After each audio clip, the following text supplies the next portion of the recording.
Kimberly here. Thank you for coming to my channel again. Well, today I'm going to make a pasta salad, and a couple of days ago I made a tuna noodle casserole, and I had used some rotini. I used a big bag. It was like it was well over a pound. I can't really remember, a pound and a half or something like that.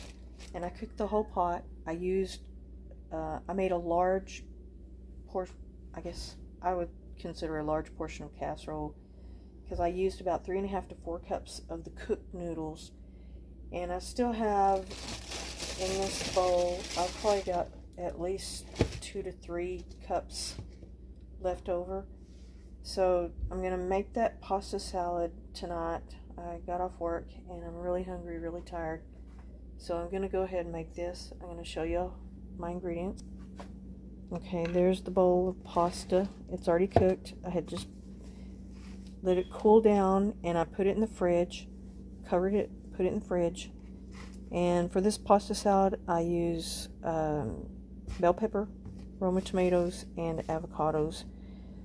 You can use any kind of tomato you want, and you can even add onion or if there's some other ingredient you like, peas, whatever you like, go ahead and add that in there. But this is the main things that I like in this pasta salad. And I also put cheese. Sometimes I put Swiss cheese, which Swiss cheese is my favorite, so I add that to a lot of things. But you can add any kind of cheese. And I am going to put a little bit of paprika, black pepper, and some salt. And I'm also going to put ranch dressing and just a little bit of this, just to give it a little bit of tang. Sometimes I don't put that in there, but it does give it a little bit of a tangy flavor. Okay, let me prep these vegetables, actually this is a fruit. Tomato is actually a fruit. I still call it a vegetable. I'm just grown up calling it a vegetable, but it actually is fruit, and it's my favorite. And okay, let me go ahead and do all this, and I'll get back to y'all. Okay, so y'all, I have all my vegetables all cut up. The bell pepper, the Roma tomato, and the avocados. I may put I only used 2 of the Roma tomatoes because I did have 3 of them out there, but I'm not real sure. I may end up cutting up that 3rd one and put that in there. But this is just about the portion that I'm using for this. And like I said, it's probably about 1.5 to 2 cups of pasta. And I'm going to mix in the ranch. And then I'm going to mix in just a little bit. I'm just going to drizzle a little of that over it just to give it some tang. And then I'm going to add some cheese. Okay, so let me get this going. Okay, so let's all turn back around. I'm going to scoop the avocados in there. Kind of mix them around a little bit.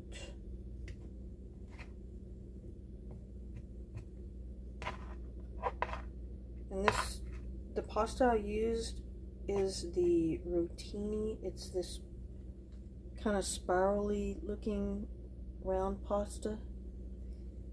And I usually use the macaroni for the tuna casserole, but I was out. I didn't have any. And I have several different types of pasta because I eat pasta a lot. I love pasta. I have ziti, penne, this, and I have like the long noodles. I've got just all different types. And you can basically use any type you want with any kind of pasta salad. I mean, it's all pasta, so there. Now let me put this somewhere there. Okay, I got all this all mixed in there. Looks really nice with all the different colors. I'm going to put in my, oops, I'll straighten back up. I still don't have a real good setup here, but that may change in a few weeks. Okay, trying to mix this all up. And I'm mixing this all in this huge bowl. Oops, sorry. I'm going to mix this all in this huge bowl because I'm the only one that's going to be eating it. So this is something I'm going to pick out of and eat out of for... I'll probably eat at least 1/3 of this tonight. I'm very hungry. And then I'll have some left over for... I can take it to lunch, to my job tomorrow. Or come home and eat it again. And the tuna casserole I made, I'm going to freeze. I'm going to make portions of it and put it in the freezer and freeze that so I can heat that up real quick. And just, that way I'll have meals that are already prepped. I'll do that. I work 10-hour days. And I'm really tired when I get home. And, ooh, I almost dumped all that in there. And that way it makes it easy. If you meal prep, oh, I'm just making a mess everywhere. Okay. This up. Actually, this has a flip top on it. I keep forgetting that. Now, I'm just going to put like probably about 3 to 4 tablespoons of this in there. I'm going to get this mixed up with the cheese, everything first before I put that Italian, because I don't have like an exact measurement I use ever on this salad, because it's, you know, it's different amounts of pasta, you know, just whatever I have left over or whatever I want to use out of the bag. Sometimes I'll just make a half a bag of just for this, not while I'm making some other casserole or something. I use like the whole bag just to make this salad. Or sometimes I might just use a half a bag if I'm thinking I'm not going to eat it maybe 1 or 2 days, and I'll just use half a bag. But this is one of those recipes where you don't have to measure. It's super simple, easy. Just chop up the vegetables. You already got your pasta boiled, drain, and I think this, I might put just a little bit more in there. I like just enough to coat it, not to be real liquidy, you know. I just want it to coat all the pasta. Okay. Oops, that is going to drip down. I have to clean that off. Mix that a little bit more. This is one of the best tasting pasta salads. Just mix it all up, put it in the fridge, don't have to cook it. Well, you do have to cook the pasta beforehand, but you can do that the day before, you know, or whatever. Or like I had leftover pasta, use it for leftover pasta. Okay. Now, I'm just going to drizzle, like I say, let me shake this up. It's got oil in it. Oops. I might put a little bit more cheese in there. Just a tad of that. See, I just don't like a whole lot of that. I don't want to change the whole flavor to Italian dressing flavor. I just want a little bit of tanginess. And you can use that Italian dressing on all kinds of things. I use it on sandwiches, paninis, and you know, all kinds of pasta salads that I make. It just gives a little bit of a tang to whatever you're eating. Now, it needs a little bit more cheese. I mentioned that I am lactose intolerant when I was making that casserole. And I only found that out maybe in the past 10 years or less. I can't really remember. Maybe about the last 10 years I figured out that I was lactose intolerant, because I always had a lot of stomach and intestinal problems ever since I was a child. And I've been to the doctor many times. They just couldn't figure it out. But back in my day, they didn't do like a whole lot of tests and a lot of things. They just kind of, I don't know. It's a lot different now than it was then. We suffered and we had to bite the bullet a lot. And so I lived for decades being lactose intolerant. And I love milk. I love extra cheese on everything. I love ice cream. It's like one of my favorite desserts. And I used to eat ice cream almost every day. And that was one of my I want to say a vice, but it was also the thing that when I got off work and I'd eat my meal and I'd have a little bit of ice cream.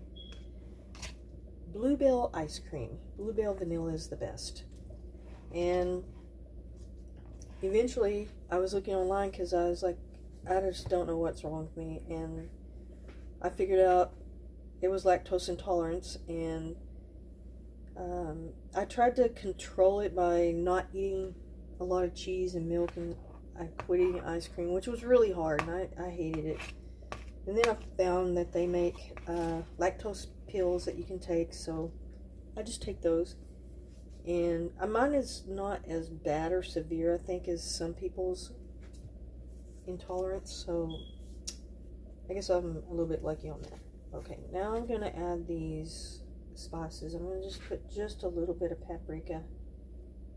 I don't want to overpower it with paprika. I just like just a little bit.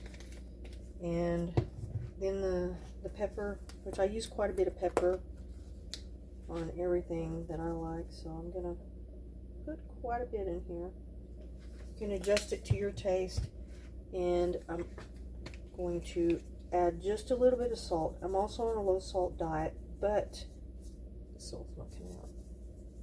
I started having like leg cramps because I was not eating any salt hardly at all. And I have been doing this the past few years because I have chronic kidney stones. So that's one thing they tell you, is to limit your salt intake when you have kidney stones. And I got to where I just wasn't using hardly any salt. And oops. Let's see about that. And I was having leg cramps and muscle cramps, so I started using a little bit of salt, and it helped with my leg cramps. Okay. Now this looks, I'm going to taste it. Let's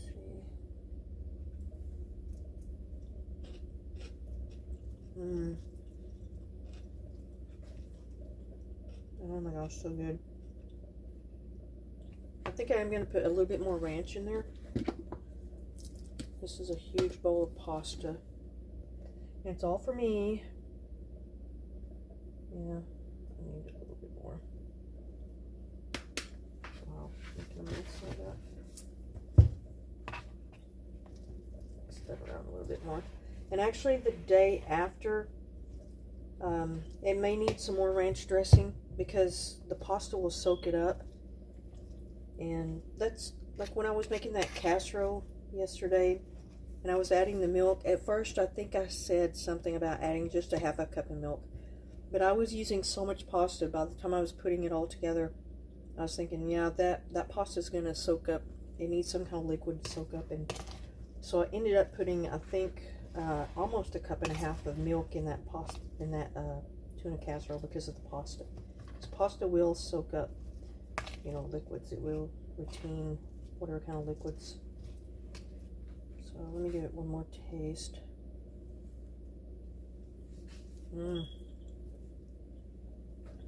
One of the best salads. Okay.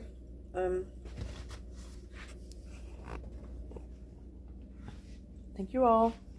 And there it is. It's delicious. And it's easy, simple.